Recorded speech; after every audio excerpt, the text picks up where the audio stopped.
नमस्कार दोस्तों। आज जो हम बात करेंगे राजस्थान की जो प्रमुख झीलें, जो हमारा टॉपिक था, उन झीलों को लेकर हम चर्चा कर रहे थे और उसमें हमने पुष्कर झील के ऊपर चर्चा कर ली है। और आगे इसी क्रम में मीठे पानी की जो झीलें हैं उनके ऊपर हम चर्चा करते हैं। और आज की जो हमारी झील है पहली, वो कौन सी है? राजसमंद झील। कौन सी झील है दोस्तों? राजसमंद झील। इसके ऊपर बात करते हैं। राजसमंद झील। राजसमंद झील की मैं बात करूं तो सबसे पहले ये क्या है? देखो, यह एक कृत्रिम झील है। कैसी झील है? कृत्रिम झील है। पुष्कर झील कैसी थी? प्राकृतिक थी। ठीक है। दूसरी बात, इसकी मैं बात करूं निर्माण की। इसकी बात करूं निर्माण। निर्माण किसने करवाया? महाराणा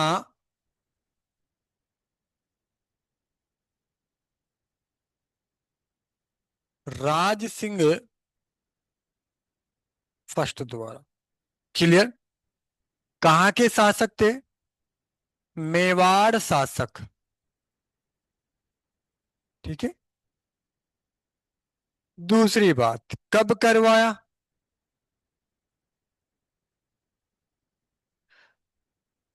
इन्होंने इस झील का जो निर्माण है वो 1672 से 76 के मध्य, या कुछ किताबों में 71 है। 1671 से 76 के मध्य इस झील का क्या करवाया है? निर्माण करवाया है। इसके बाद में मैं बात करूं, ये राजसम कहाँ पे स्थित है?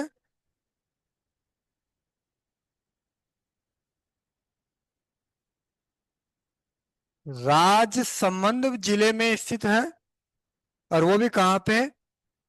कांकरोली रेलवे स्टेशन के पास।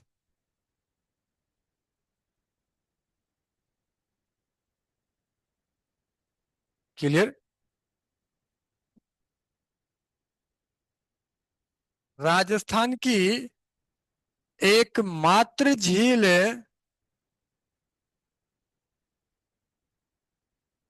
जिसका नाम जिले पर है। हाँ जी, ध्यान रखना है इसके बारे में। जिले के नाम से भी है। देखो, निर्माण किसने, नाम किस पे है? राज सिंह के नाम पर इस जिले का नाम पड़ा राजसमंद।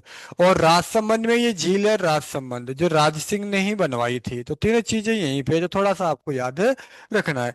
इसके बारे में बात करूं, ठीक है, इस नदी में, सॉरी, इस झील में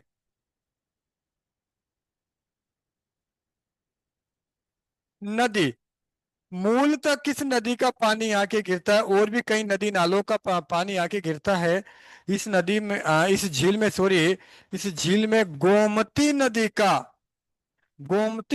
का पानी आकर गिरता है।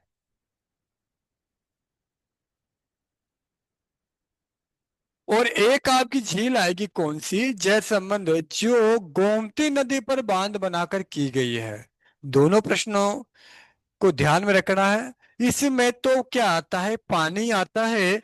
इसमें तो क्या आता है? इस नदी का पानी आता है। हालांकि आता तो उसमें भी पानी है, ऐसी कोई बात नहीं है, लेकिन वो गोमती नदी पर बांध बनाकर किया गया है और गोमती नदी का पानी आकर इसमें गिरता है। पॉइंट तो दोनों है, ध्यान रखना, दोनों बातों को ध्यान रखना है। इसके बारे में बात करूं, इस झील के जो उत्तरी भाग है, इस झील के उत्तरी भाग पर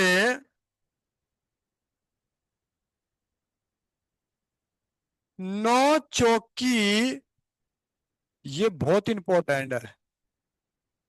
नौ चौकी पाल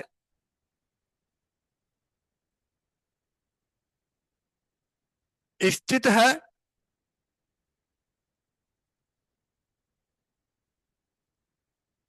किधर? इस झील के उत्तरी भाग पर ये नौ चौकी पाल स्थित है दोस्तों।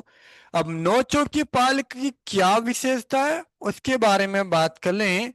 जैसे कि नौ चौकी पाल, इसकी क्या क्या विशेषता है उस पर हम बात कर लें। देखो, पहले तो नौ चौकिया क्या स्थित है? नौ चौकिया स्थित है।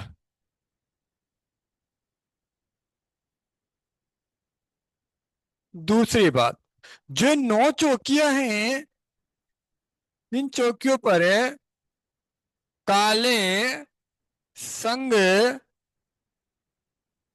मरमर,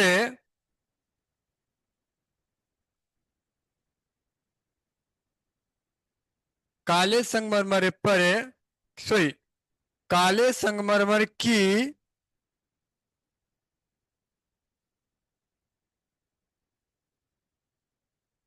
25, काले संगमरमर की 25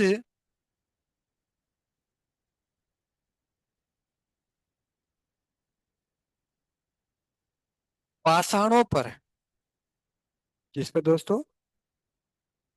पाषाणों पर, 25 काले पाषाणों पर,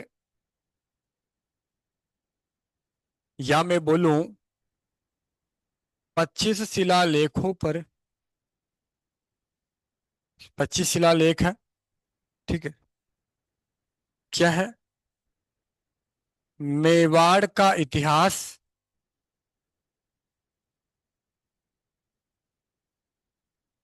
उल्लेखित है, ठीक है। और इससे, जो इसमें 25 काले पाषाणों पर जो मेवाड़ का इतिहास उल्लेखित है दोस्तों, ठीक है ना, उसको क्या कहते हैं? राज प्रशस्ति कहते हैं। क्या कहते हैं? राज प्रशस्ति कहते हैं।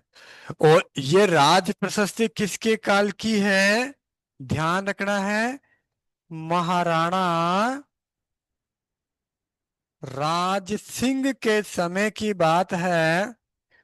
तो थोड़ा सा ध्यान रखना है, महाराणा राज सिंह के टाइम पे इन 25 काले पाषाणों पर, 25 काले पाषाणों पर मेवाड़ का इतिहास लिखा गया है, ठीक है। जिस वजह से इसको राज प्रशस्ति कहा गया है। तो ये इस कारण से है कि ये जो प्रशस्ति है, इसका निर्माण महाराणा राज सिंह के काल में हुआ है, ठीक है। अब इस राज प्रशस्ति के बारे में बात करूं, क्या, कि राज प्रशस्ति, देखो, कुछ बातें इसके बारे में याद रखना। पहली, विश्व की विश्व की सबसे बड़ी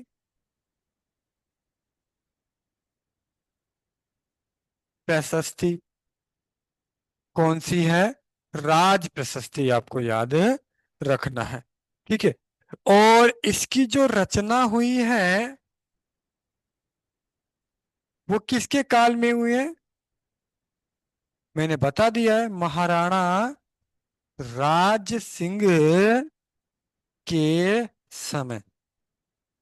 क्लियर? देखो, इसके लेखक, या मैं बोलूं रचनाकार, लेखक, या मैं बोलूं क्या, रचनाकार, वो प्रश्न आ चुका है आपके, वो कौन है? रण छोड़ भट्ट तेलंग, ठीक है। ये इस राज प्रशस्ति के क्या है? लेखक है किसके काल में? महाराजा राज सिंह के काल में। विश्व की सबसे बड़ी प्रशस्ति है जो आपको याद रखनी है, ठीक है ना। और इसमें उल्लेख क्या है?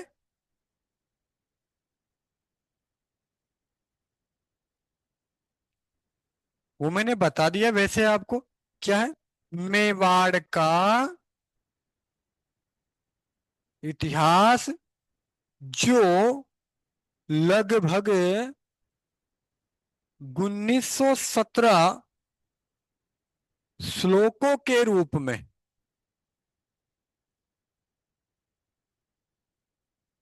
उल्लेखित है।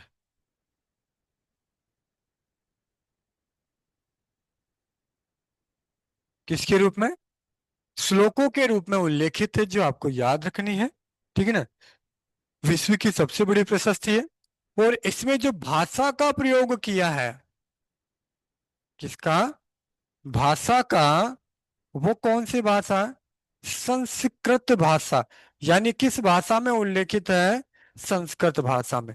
दोस्तों वेरी इंपॉर्टेंट में है ये। विश्व की सबसे बड़ी प्रशस्ति है, महाराणा राज सिंह के काल में हुआ। इसके रचनाकार यानी लेखक रणछोड़ भट्ट तेलंग है। और इसमें मेवाड़ का इतिहास है, जो लगभग 1917 श्लोकों के रूप में उल्लेखित है। और इसमें मेवाड़ किस भाषा का प्रयोग किया है? संस्कृत भाषा का प्रयोग किया है। क्लियर? आगे हम बात करें इसके बारे में। और जो राज प्रशस्ति है, एक चीज ध्यान रखना, राज प्रशस्ति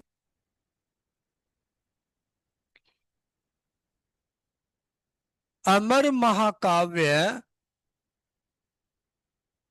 अमर महाकाव्य पर आधारित है। ध्यान रखना है, अमर महाकाव्य पर आधारित एक अमर महाकाव्य वंशावली है। इसमें वंशावली का उल्लेख किया गया है। और इस पे आधारित क्या है? राज प्रशस्ति है। वेरी इंपॉर्टेंट, ये बात आप ध्यान रखना है। ये बात बहुत कम लोग बताते हैं कि राज प्रशस्ति किस पर आधारित है। अमर महाकाव्य वंशावली के आधार पर ये है, ठीक है। तो ये राज प्रशस्ति इसके पास में इस झील के किनारे स्थित है, इसलिए मैंने इसको लिखवाया आपको। इसके बारे में आगे मैं बात करूं। इस झील का जो, इस झील की जो खुदाई है, खुदाई वो किसने की थी? घेवर माता ने की थी साहब। प्रश्न आ चुका है। किसने?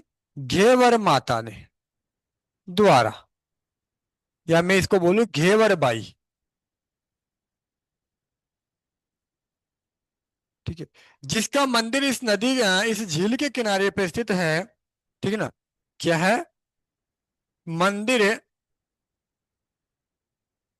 स्थित है इसी झील के किनारे। और कहते हैं दूसरी बात, इसका मंदिर ये जो घेवर माता है, बिना पति के, बिना पति के सती हुई।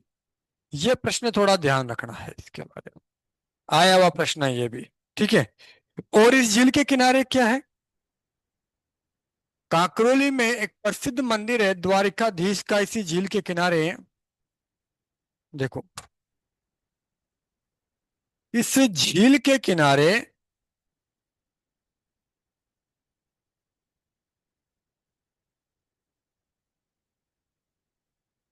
विश्व प्रसिद्ध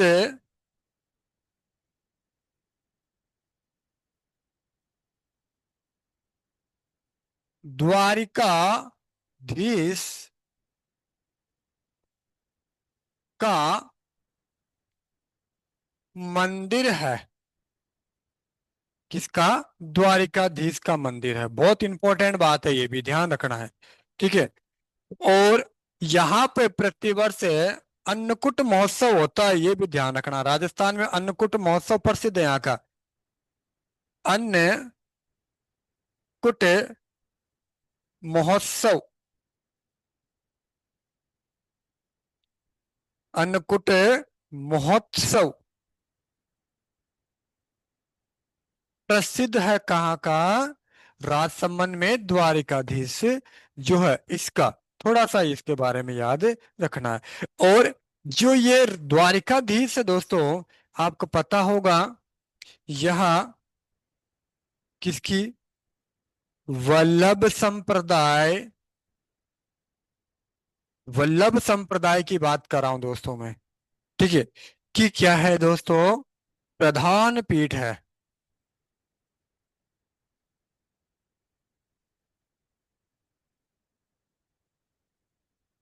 क्या है, प्रधान पीठ है। क्लियर दोस्तों। हमने द्वारिकाधीश के बारे में बात कर ली है, और यहीं पे और मैं बात करूं कि यहाँ और इसकी विशेषताओं की बात करूं मैं, कि 10 भुजा वाली, 10 भुजा, 10 भुजा वाली अंबा माता का मंदिर है। एक ये भी याद रखना है। इसके अलावा इस झील को पुष्कर के समान, इस झील को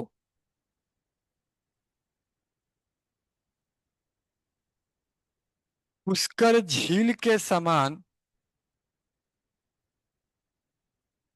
क्या पवित्र माना जाता है, पवित्र माना जाता है। क्या माना जाता है, पवित्र माना जाता है दोस्तों, इसके बारे में याद रखना है। ठीक है। और ये जो आपकी राजसमंद झील है, आपके समकक्ष मैंने रख दी है। ठीक है। मैंने प्रयास किया है कि इसकी जितनी भी मैंने आपके समकक्ष बातें रखी है, ये आपकी राजसमंद झील हो गई। क्लियर दोस्तों। राजसमंद झील, जिसके बारे में मैंने बेसिकली आपको पूरी जो भी इसके एग्जाम बेस्ड जितनी भी बातें थी, वो बातें मैंने आपके समकक्ष रख दी है। उम्मीद करता हूं कि आपके समझ में आया होगा। क्लियर। अब मैं इसको डायग्राम में थोड़ा सा इसके ऊपर चर्चा कर लेता हूं, कि देखो मैंने आपको कहा था क्या, कि एक नदी है गोमती नदी, और इस गोमती नदी पर का जल इस झील में आकर गिरता है, पहली चीज। और कहते हैं इस झील पर जो, मैं अगली, इस नदी पर एक बांध और है उदयपुर में, और उसका नाम क्या है, जय संबंध झील। ठीक है। और ये नदी कौन सी है, गोमती नदी। तो दोस्तों इसका तो कैसा है, बांध बनाकर, बांध बनाकर इस झील का निर्माण किया गया था। और ये कौन सी है आपकी, जो जयसमंद झील है वो ये है।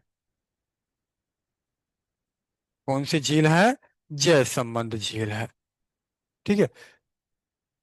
और इस झील में, ठीक है, इस झील में, ठीक है, गोमती नदी का पानी आके क्या होता है, इस तरीके से। ठीक है। और कहते हैं कि ये जो नदी है, इस नदी के ऊपर है, इस नदी का पानी इसमें आके गिरता है, किसमें, आपकी इस झील के अंदर, राजसमंद के अंदर। ठीक है, पहली बात। अब कहते हैं, क्या मैंने बात की थी कि इसके उत्तरी भाग में, जो इसका उत्तरी भाग है, अब आपके समकक्ष पता ही है, उत्तरी भाग कौन सा, ये वाला।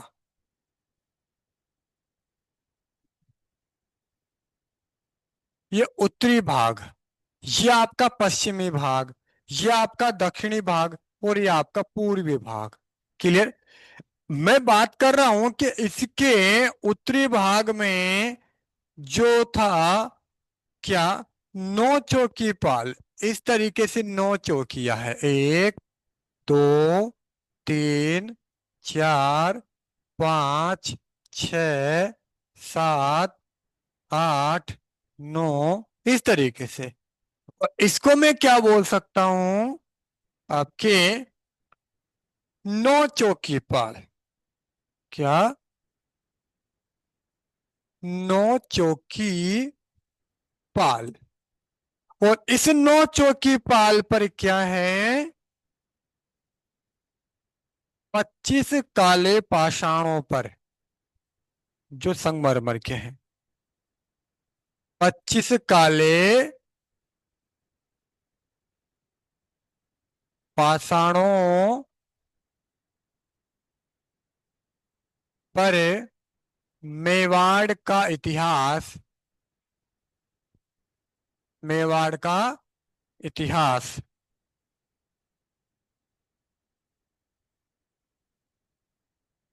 क्लियर। और मेवाड़ का जो इतिहास लिखा गया है उसी को क्या बोलते हैं, राज प्रशस्ति कहते हैं, जो विश्व की सबसे बड़ी प्रशस्ति है। जिसके लेखक कौन थे, लेखक रणछोड़ भट्ट तेलंग। क्लियर। ये आपका, मैंने बेसिकली आपको बता दिया है। और इस पर मेवाड़ का इतिहास लिखा हुआ है, लेखक रणछोड़ भट्ट है। भाषा कौन सी थी, संस्कृत। क्लियर। और कितने श्लोकों में, ये भी मैंने बता दिया, 1917 श्लोकों में।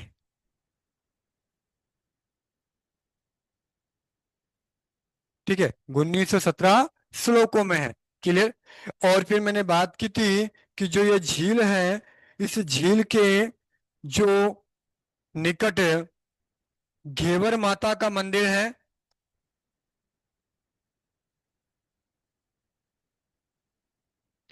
किस माता का,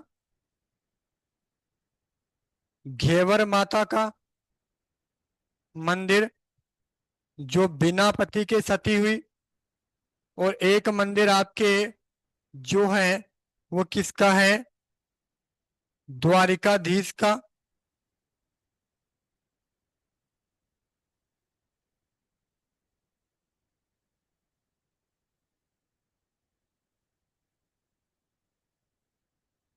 कहाँ स्थित है, काकरोली में। द्वारिकाधीश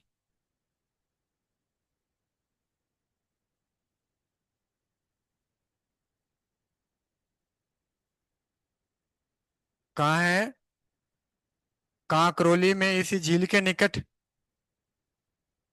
क्लियर। यहाँ पे कौन सी, वल्लभ संप्रदाय, वल्लभ संप्रदाय की प्रधान पीठ, जो मैंने बता दी। ठीक है, इसी के पास एक मंदिर और है, 10 भुजा वाली अंबा माता का मंदिर है।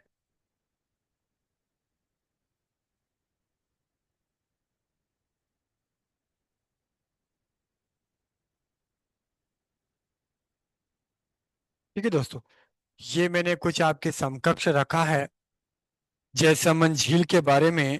क्लियर। जयसमंद झील के बारे में हम बात करते, सॉरी, राजसमंद झील के बारे में हमने बात कर ली है। अब हम बात कर लेते हैं किसकी, आपकी जयसमंद झील के बारे में बात कर लेते हैं। किसके बारे में, जयसमंद झील के बारे में।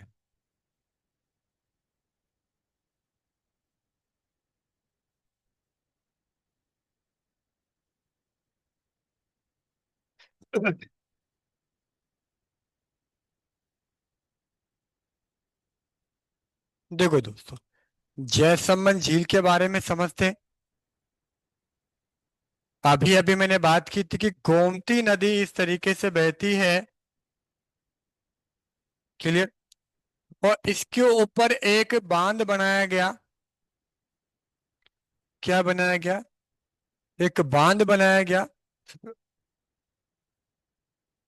और इस नदी का पानी इस बांध में जब इकट्ठा होता है, और जब ये बांध भर जाता है, ठीक है, तो इसका नाम क्या है, जय संबंध। बांध भी बोल सकते हो, झील भी बोल सकते हो। और फिर इसका पानी यहाँ जाके, मैंने अभी अभी बात की थी कौन सी, रास संबंध है। इस तरीके से इस झील पे मैं बात कर रहा हूँ किसकी, गोमती नदी पर।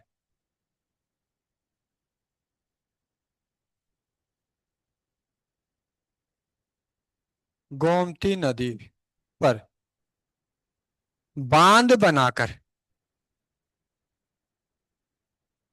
क्या करके, बांध बनाकर इस झील का क्या किया है, निर्माण किया। ठीक है, पहले बेसिक की बात कर लेते हैं। इसकी जो निर्माण है, निर्माण जो है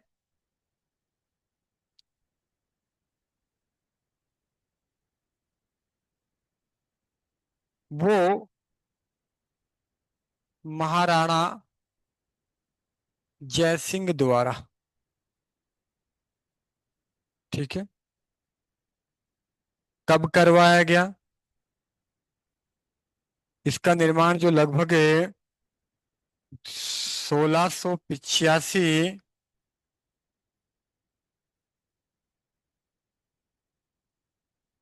से 91 के बीच में हो गया। ठीक है, इसके बाद में आगे मैं बात करूं इसकी कि किस नदी पर, देखो, नदियों की मैं बात करूं तो इसमें बहुत सारी नदियों का आता है वैसे, लेकिन फिर भी यार मेन मैं बताऊं, गोमती नदी मेन है, गोमती है। इसके अलावा मैं और बात करूं, झावर है, केलवा है, झावर या झावरा भी कहते हैं, केलवा है। इन नदियों का क्या आता है इसमें, पानी आता है, और भी नदियों का पानी आता है लेकिन ये मेन है। ठीक है, और ध्यान रखना है कि इस झील को एक तरीके से मैं क्या बोलूं, उपनाम, इस झील का उपनाम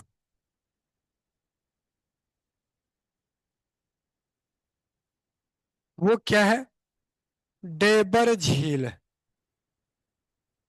और कारण क्या है कि इसे डेबर कहते हैं, कारण, कारण ये है कि गोमती नदी उदयपुर में डेबर दर्रे से, डेबर दर्रे से उद्गम होती है। हाँ जी, इस कारण की वजह से इसको क्या कहते हैं, डेबर झील भी कहते हैं, जो आपके सामने मैंने रख दिया है। ठीक है,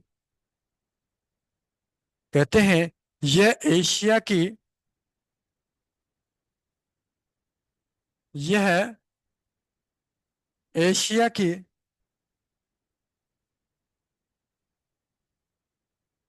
एशिया की दूसरी सबसे बड़ी कृत्रिम झील है, राजस्थान की पहली है, राजस्थान की पहली या सबसे बड़ी कृत्रिम झील है, जो आपको याद रखनी, वो भी कैसी, मीठे पानी की। ठीक है, कहते हैं आगे, क्या इस झील में 7 टापू है, इस झील में 7 टापू है, कितने, 7 टापू, जिनमें सबसे बड़ा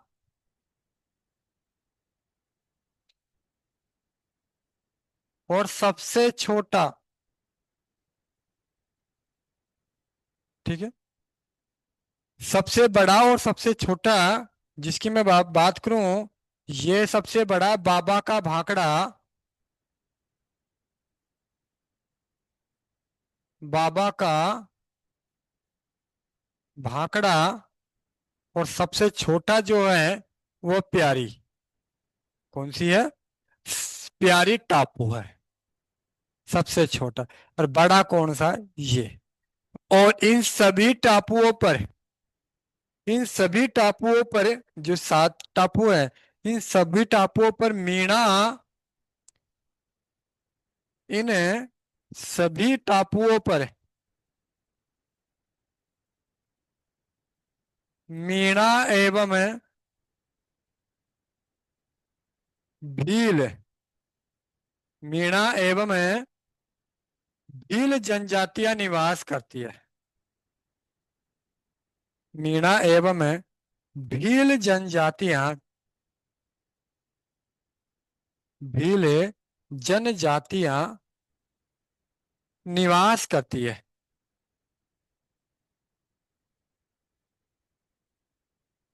और एक चीज ध्यान रखना, जो ये दो टापू है, कौन से, बाबा का भागड़ा और प्यारी,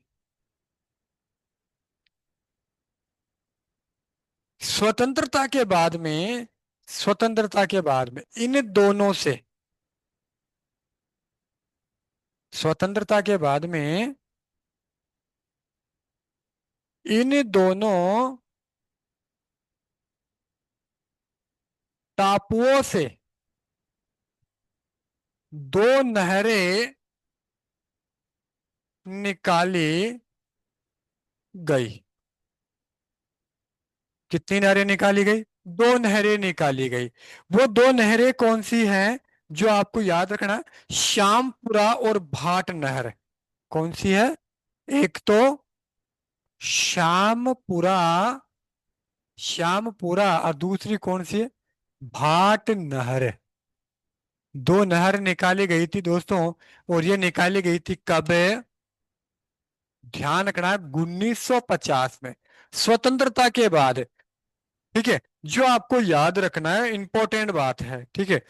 इसके बारे में बात करूं, इस झील के निकट नर्मदेश्वर महादेव का मंदिर है। इस झील के निकट,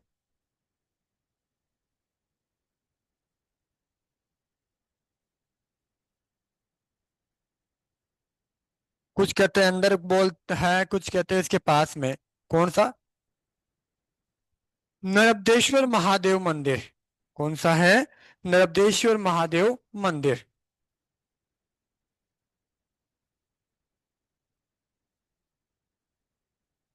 महादेव मंदिर। क्लियर? इस झील के बारे में मैंने आपको काफी कुछ बता दिया। इस झील के पूर्व में, जो ये जो झील है, इस झील के बारे में कहते हैं, इस झील के पूर्व में, किधर?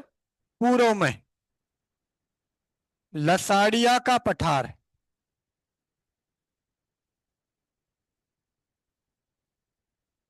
लसाड़िया का पठार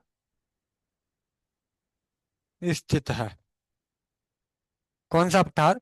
लसाड़िया का पठार। इसके अलावा मैं बात करूं कि जब इस झील का निर्माण करवाया था जयसिंह द्वारा, निर्माण के समय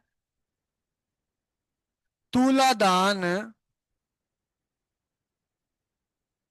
किया गया। तुलादान का मतलब कहते हैं कि राजा सोने चांदी हीरे जवाहरात से तुलता था, और जिस सोने चांदी से ये तुलता था, उस सोने चांदी को ये दान दे देता था अपने प्रजा में, अपने जो पुरोहित होते थे, पंडित वगैरह, उनको ये क्या कर देता था? दान कर देता था। ठीक है। ये कौन सी झील है आपकी? पिछोला, सॉरी, जयसंबंध झील। ठीक है। कौन सी झील? ये जयसंबंध झील। इसके ऊपर कितने टापू थे? जयसंबंध झील, इसके ऊपर 7 टापू है। कितने टापू है? 7 टापू है, जो मैंने आपको बता दिए हैं।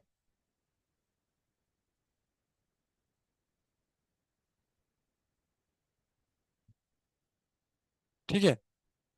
जिसमें सबसे बड़ा बाबा का भांकड़ा,